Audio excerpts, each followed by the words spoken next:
Hello and welcome back to Lawwire.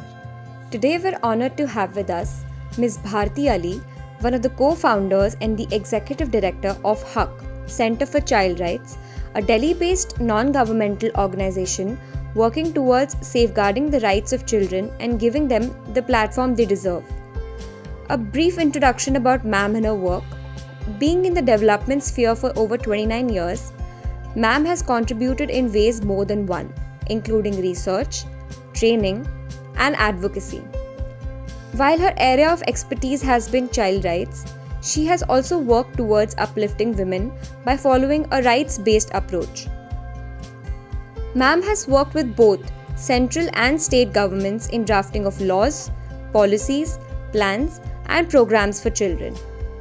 She has been a part of various government committees and statutory bodies such as the Supreme Court's Gender Sensitization and Internal Complaints Committee, the Delhi State Legal Services Authority, and the NHRC's NGO Core Group on Child Rights. So without any further ado, let's hear from Ma'am herself, her experience. Ma'am, being in the development sphere for about 29 years and working on a spectrum of themes concerning child rights, we'd like to begin by hearing from you your motivation behind your consistent dedication towards this cause. So, when we started in 1999 formally, that was a time when a lot of developments had taken place in the country around child rights. India had ratified the UN Convention on the Rights of the Child in 1992, and there was a responsibility on both government and civil society organizations to spread the convention and make people aware about the convention and rights of children. It was just the right time, to get going.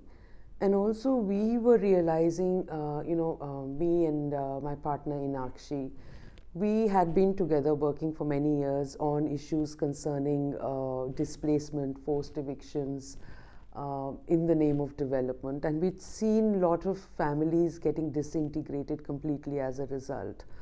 While a lot of laws over the years had managed to look at women as head of households while deciding on rehabilitation packages, we found there were a lot of children headed households also because they had nobody left behind, and 16, 17-year-olds heading the entire family, but they had nothing for them in the Land Acquisition Act, which could offer them a rehabilitation package when their lands were taken.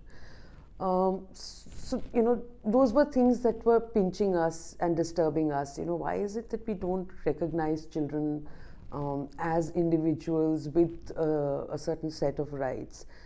Then when we started talking to different organizations, organizations working on child labor, organizations working on early childhood care, we again felt that there was a disconnect somewhere, because somebody who's working on street children was only working on street children and not being able to connect to the larger issues concerning the child.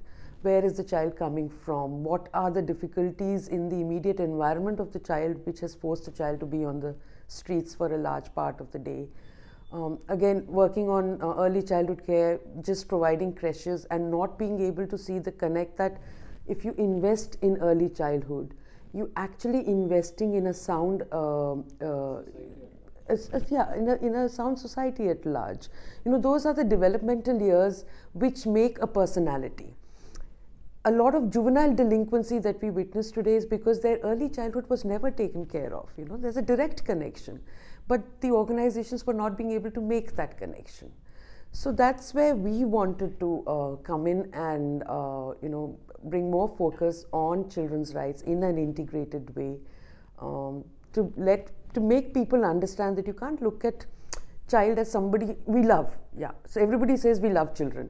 Yeah, but then what? The fact is that despite all the love, they are not in the best of situations. They don't have a voice.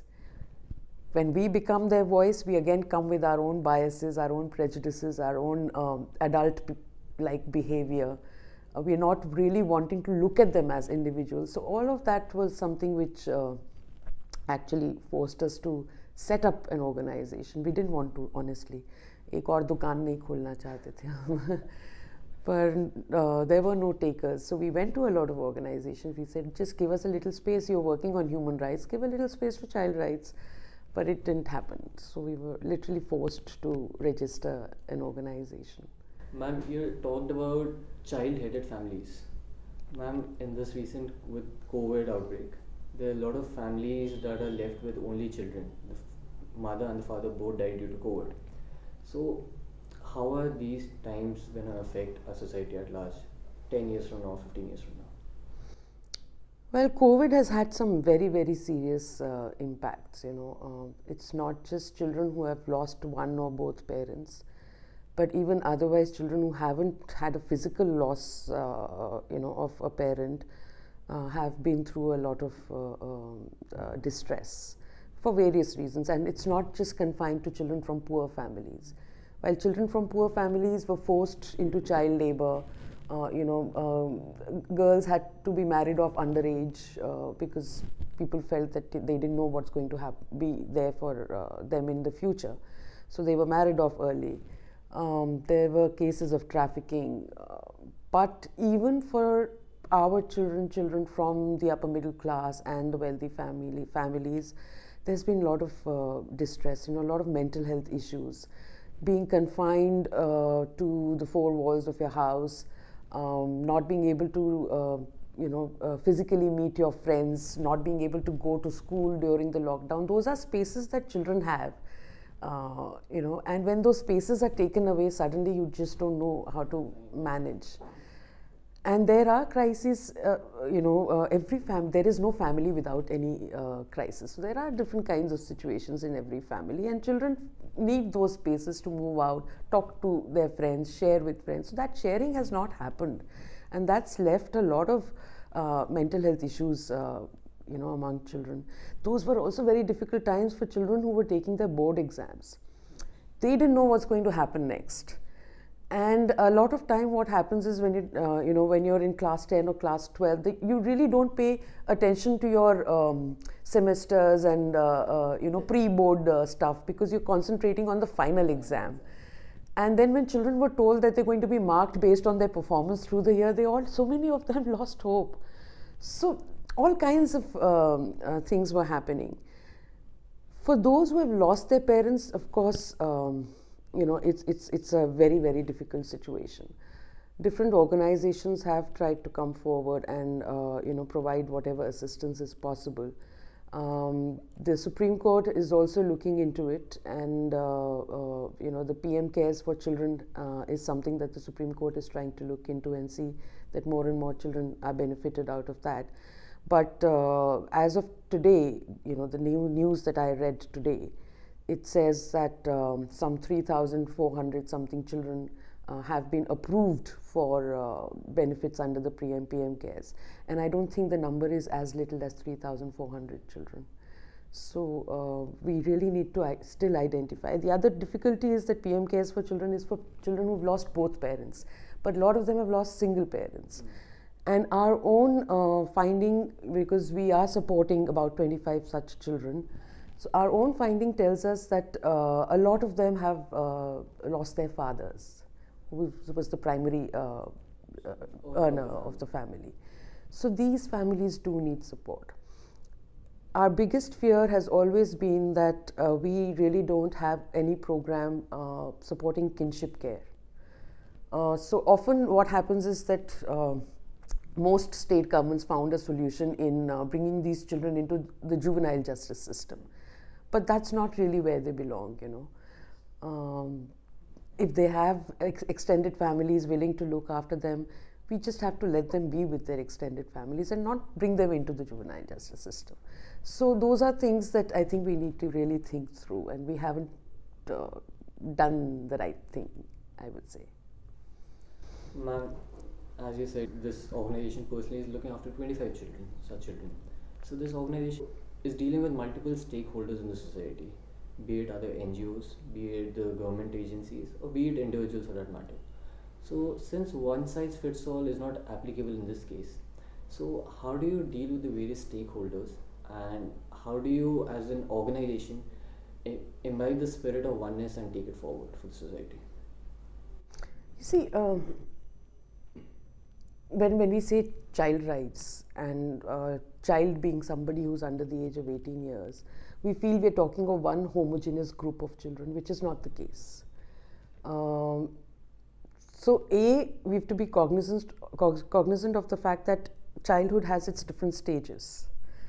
And from childhood you move to adolescence, which is another stage. Although under 18 legally you don't have the power to sign contracts and get represented by a lawyer of your choice through your own wakalatnama, all of that is there. But otherwise developmentally these are different stages of life for those under 18, and we have to be cognizant of the evolving capacities of children. Every developmental stage you'll find that the capacities are evolving, the needs are changing. So whatever programs, interventions we make, it has to be cognizant of the different developmental stages, and that life cycle approach is very, very necessary. Second, like you said, that if you're following an integrated approach to child rights, then you will have to work with a lot of stakeholders. If I'm representing a child in conflict with law or supporting a child in conflict with law, it's not just about the juvenile justice system.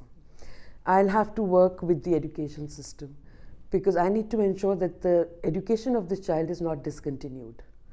If for some reason the child is not interested in continuing with education, then connect the child to a vocational training program. So I have to then work with something like the National Skill Development Corporation, at least try and understand what schemes they have to offer, and if we can link these boys to those schemes. I'll have to also work around maybe issues of drug addiction, because a lot of them will have history of addiction, and you can keep them in a rehabilitation center for a couple of months, but they're going back into the same environment where drugs are all around. So we'll have to look at more viable solutions, some kind of community rehabilitation programs, and therefore those connects will have to be made. When I'm working on a juvenile justice issue, I may have to work on something like mining in children, because somebody may have come into the system from a district or a village that was affected because of mining, and had to leave that village and come to the urban areas of Delhi and Mumbai and other cities, and take to a life of crime. So that is the connect which is important. So basically, ma'am, what I'm understanding out of it is that you need a human touch and you need to deal with each case individually. Absolutely. Case by case approach.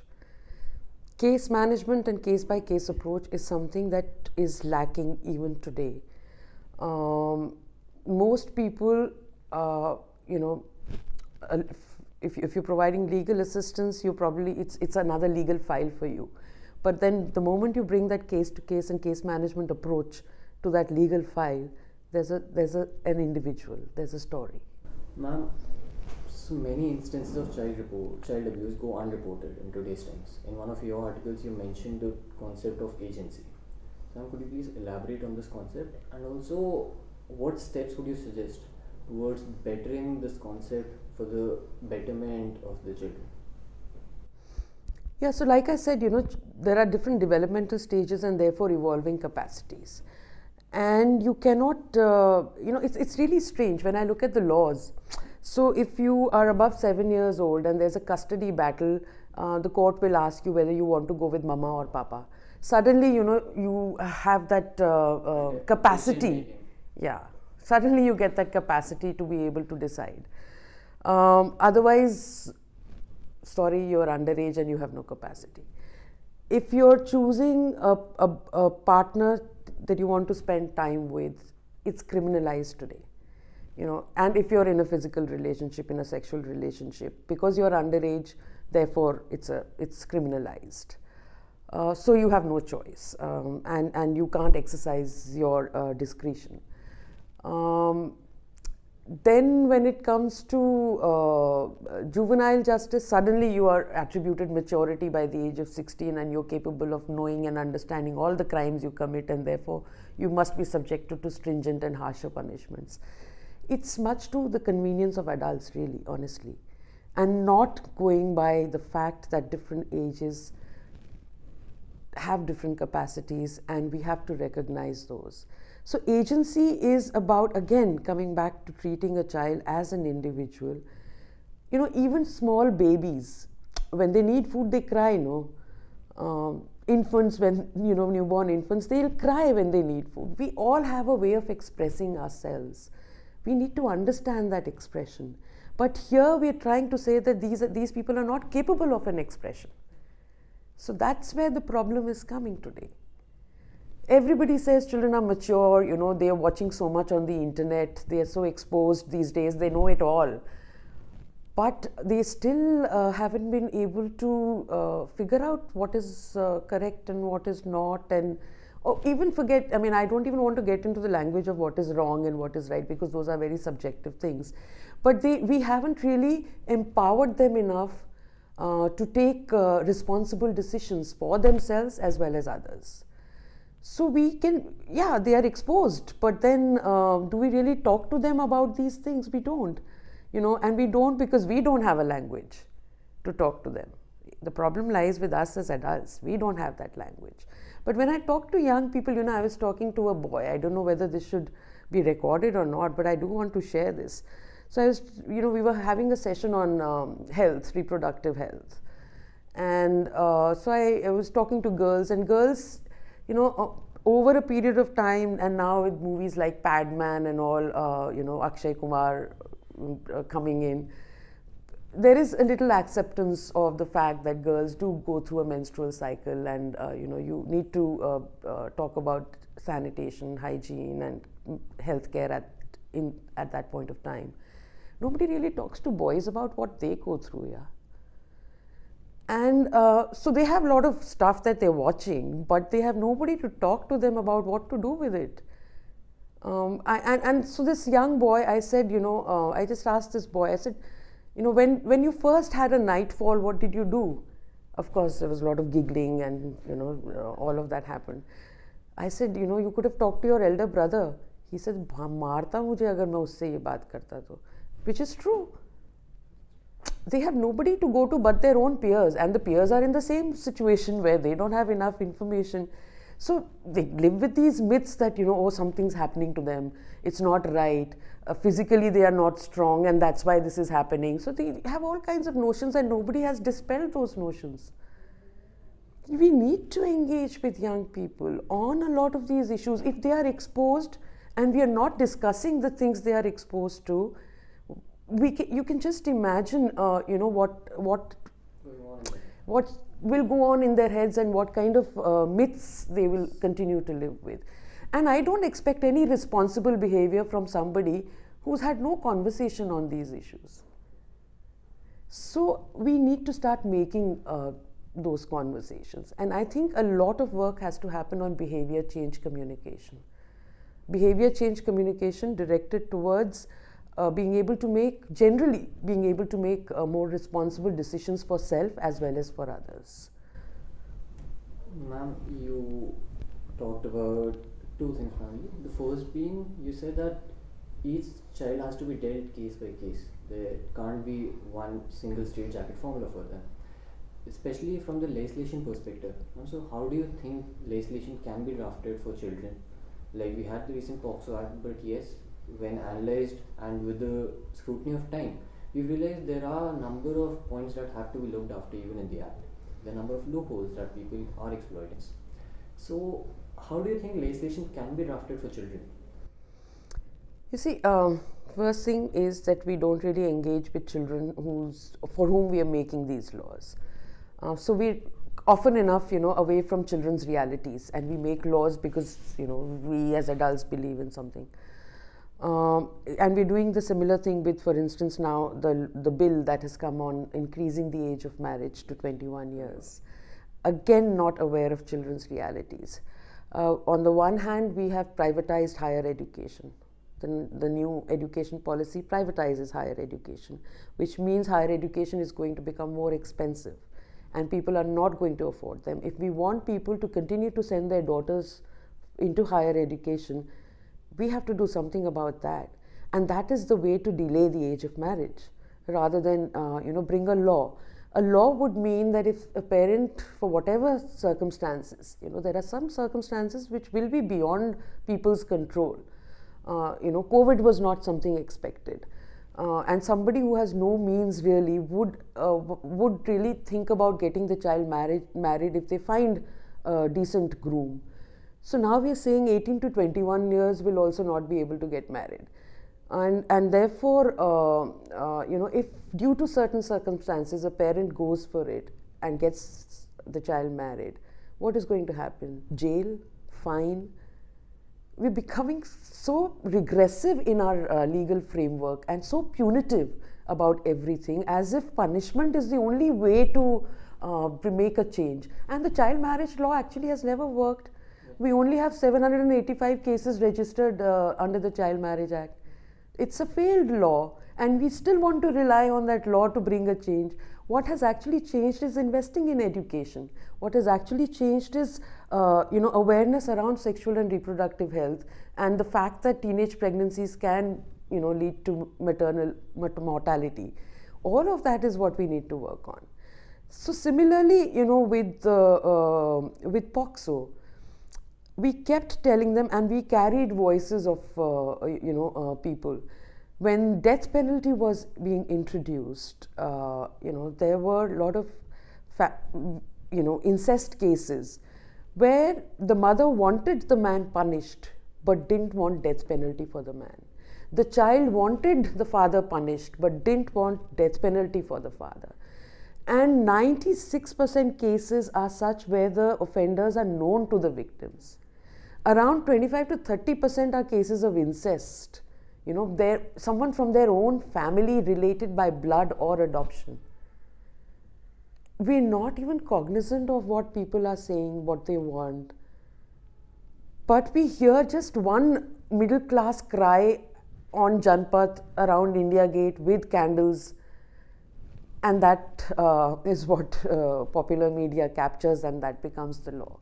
So I think we need to engage with the constituency, that is children, and different children in different age groups. Just yesterday we were on a program. So this little girl said that there are a lot of girls who feel that they want to study further, but the parents want to get them married, and this law will help us. And the only question I asked her, would you want your parents punished if they do that? She said, no, I don't want them punished. So she wants a solution, but not through law, not through law. So how we make laws, is something where we really need to engage with the people for whom we are making laws.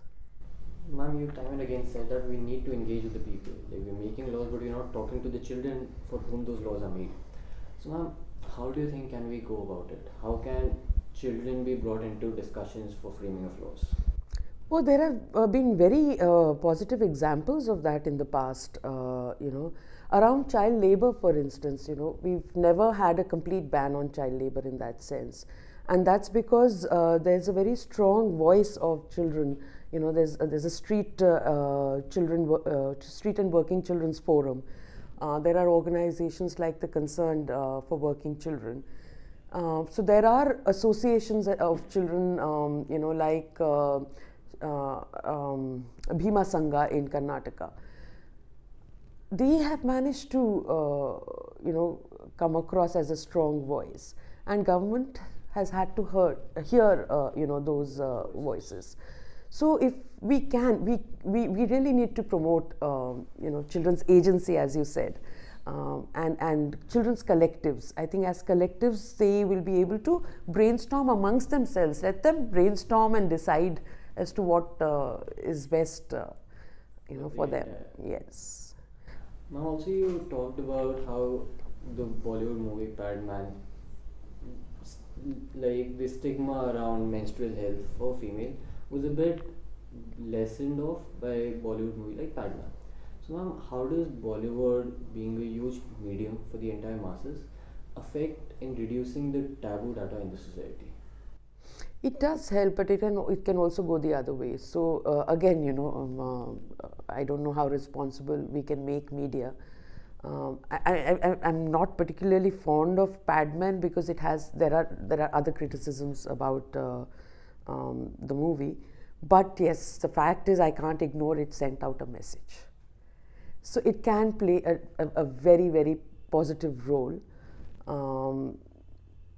We probably need to work with filmmakers as much as any other stakeholder. But yeah, popular media is what we've got to use a lot more. Ma'am, a child as an infant knows no bias. But however, in the wake of the recent incidents, there have been multiple, but recently in Uttarakhand the incident rose when children refused midday meals on the ground that they were being cooked by a Dalit female. So, what could be the reason behind such adulteration of child's mind, and how can we control the issue of such discriminating nature from reaching them? Midday meals, the never-ending story. At one point I remember in Madhya Pradesh, one of the chairperson of the Madhya Pradesh State Commission for Protection of Child Rights had actually, got children, got them to go through some tests, and also was looking at their hands, using palmistry to say, okay, this child has a bright future, so you give him good meals. This child doesn't seem to have a bright future, so don't invest in this child. So that's where we are coming from. Shocked as you may be, but these are real stories.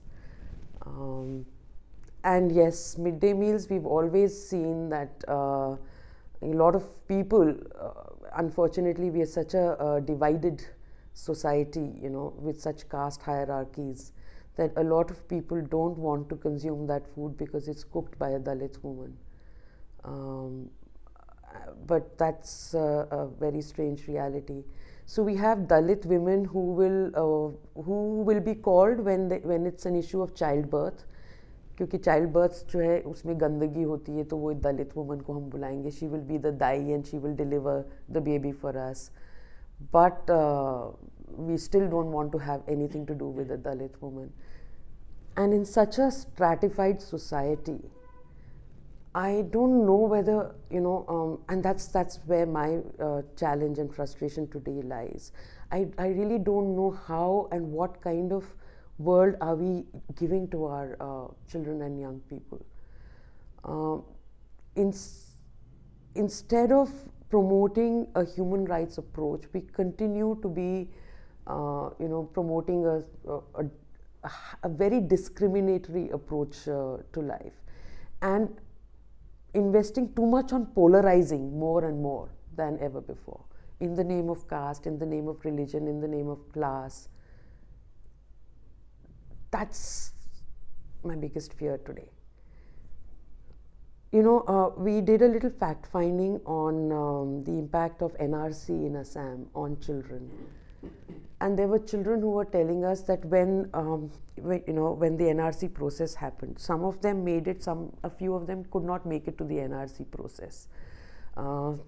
So amongst the peers, they would point out and say, "Hey, mera to ho gaya," and the other one would say, "Arey, iska to nahi hua hai." And the impact it had on the mental health of children who could not make it to the NRC has been so immense. But we've again polarized and divided them into somebody who's made it and somebody who's not made it to NRC. So it's not just about midday meal and a Dalit woman serving. We are just continuously polarizing our society and leaving a very unfair world behind for children. Ma'am, you said about polarizing, you said about there are a lot of issues, the society has been fragmented into various sects. But ma'am, a child since his birth does not know all these.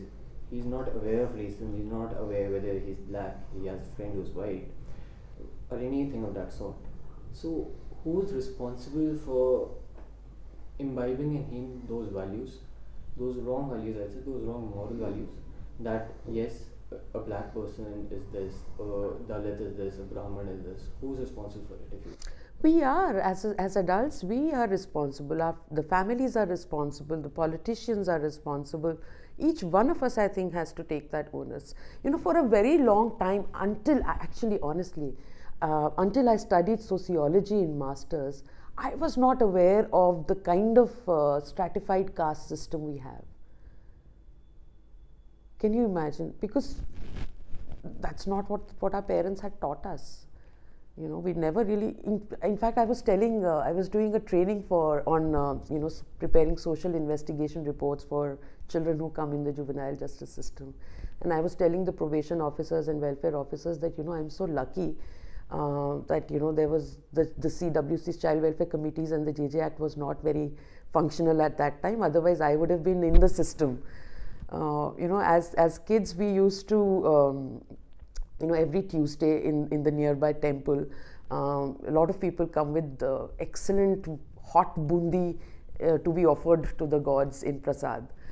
And outside you have a lot of kids, largely street kids, children who beg. But we also used to join the queue, just put some mud all over our clothes and join them for that bundi, which was very exciting.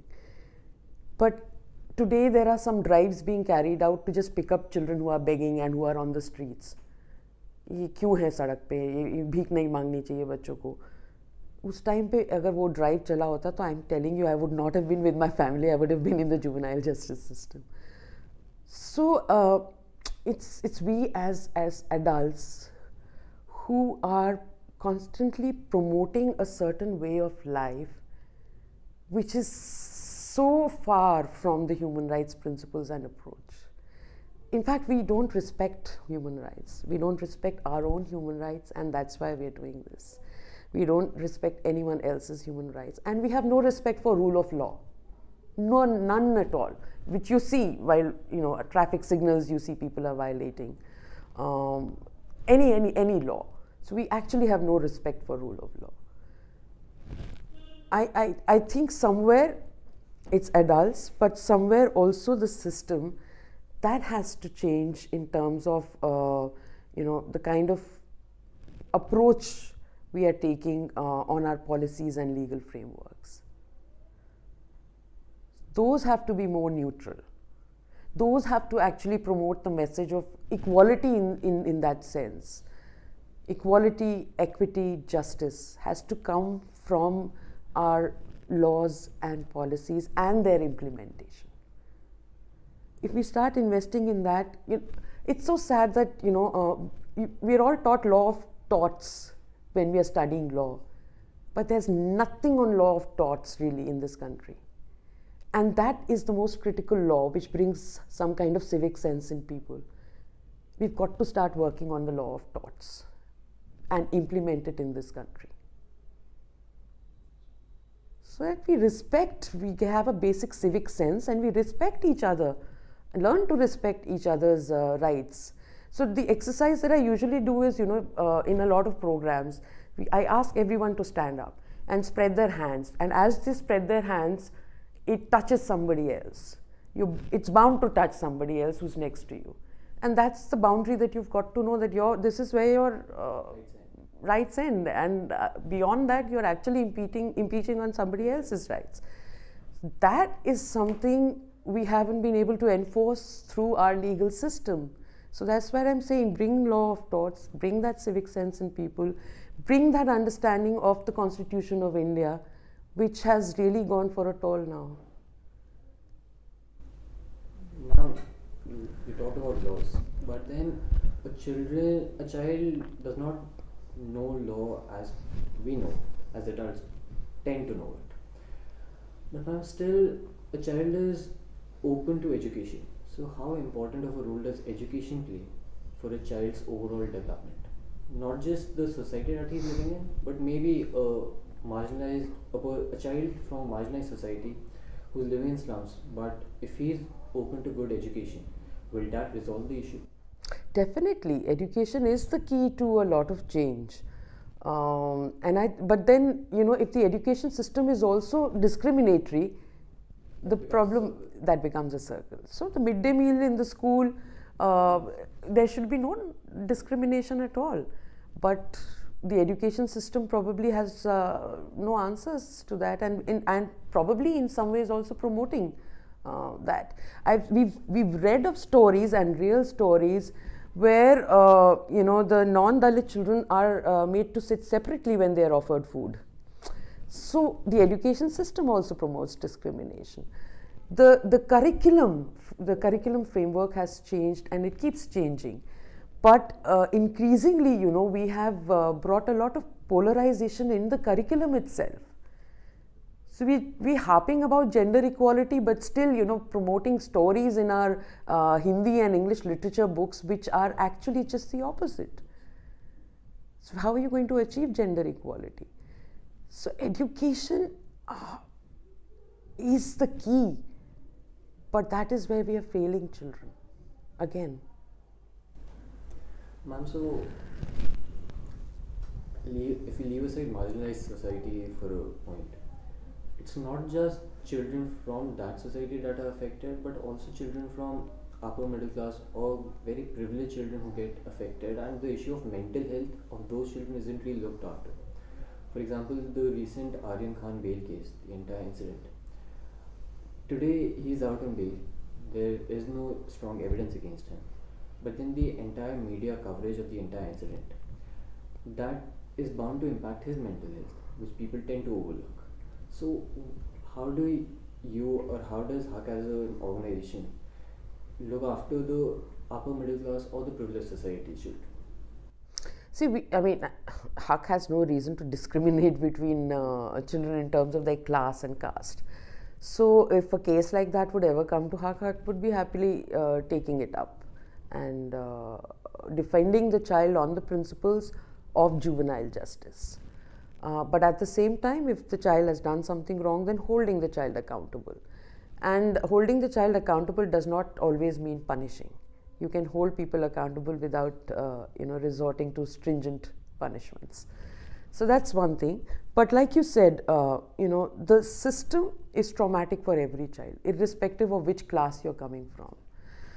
It's not just Aryan Khan case. We've also seen the Mercedes Benz case, where this child has been through a series of litigation. While one understands the side of the victim, because there is somebody who lost his life, and the family is grieved. But if the solution lies in punishing, and if that was the case, then we would never ever have any more accidents and loss of life, and everything would be fine. That's not how it works. So here there is a young person. Can I make that young person more responsible? That is what our objective should be. What he did at that time, how he did, what were the circumstances. Yes, there has been a loss of life, but how do you move forward is by ensuring that this person becomes a more responsible citizen, right? So one has to, keep that in mind and work towards supporting young people who are erring on the wrong side. Aryan Khan is just one example. Mercedes Benz is just one example. Like I said, the mental trauma for everyone who comes in contact with any legal system, be it the juvenile justice system or the adult criminal justice system, there is a trauma about it. And we all have to work towards making our courts, our juvenile justice boards, our legal system more child-friendly and child-sensitive. And not child-friendly by, having toys in the room, but child-sensitive. So what I'm understanding is that our system is lacking the reformative theory of punishment. Completely at the moment, and increasingly becoming more and more punitive. In the progress we had made in terms of jurisprudence, and particularly jurisprudence around juvenile justice, we've taken a U-turn now, and we're becoming completely regressive. Ma'am, I'd like to conclude by asking, you've been in this field for more than 29 years officially. So how was the system back then? What has been changed today? And since you said we've taken a U-turn, where do you see us as a society going 10 years down the line? Very difficult question and very frustrating as well. No, so I won't say we haven't had achievements. We've had some great achievements in terms of strengthening both policy and legal framework for children. But like I said, the U-turn is also very evident, and if we're not careful about it now, then we will reach a situation where more children will be in labor and will remain invisible. More children will be trafficked, more girls will be trafficked. You know, the adolescent sex ratio is 898 girls for 1,000 boys, which is lower than the child sex ratio. Child sex ratio, we say it's because, you know, people don't want girl children and there is sex selective abortions and they get rid of the fetus when the moment they come to know about the sex of the child. But what about adolescent sex ratio? Where are those girls going? Where are they going missing? So, you know, we'll have more invisibilization of children in difficult situations. A lot of girls who exercise their choice, like I said, you know, we haven't worked towards more responsible behavior for self and others. So if children are making choices and we want to criminalize and punish them for the choices they make, the POCSO makes any sexual act with a minor a statutory offense, and it is mandatory to report that offense. So if a girl is in a sexual relationship, gets pregnant, wants to go for abortion, she will not be able to go for it because of fear of law. She's going to resort to all the wrong means, impacting her health, putting her health at greater risks. And again, these are girls who will become invisible in the system, but they need assistance, they need help. So a lot more invisibilization of children in distress is going to happen in the years to come. And we will have failed our children and youth both. But ma'am, this seems like a very dark picture, but there has to be a silver lining to it.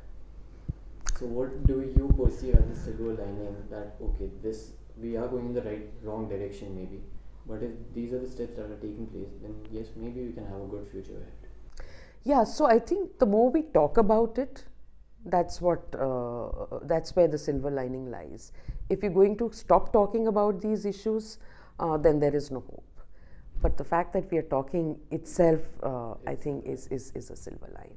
So that scope for dialogue, for discussion, is very, very important. And you know, governments after governments, we have to keep working with them. You know, we may agree on some issues, we may disagree on some issues with different governments. Governments will keep changing. But that space for discussion and dialogue, that should not shrink. So we have to really keep asking for that space and seeking that space.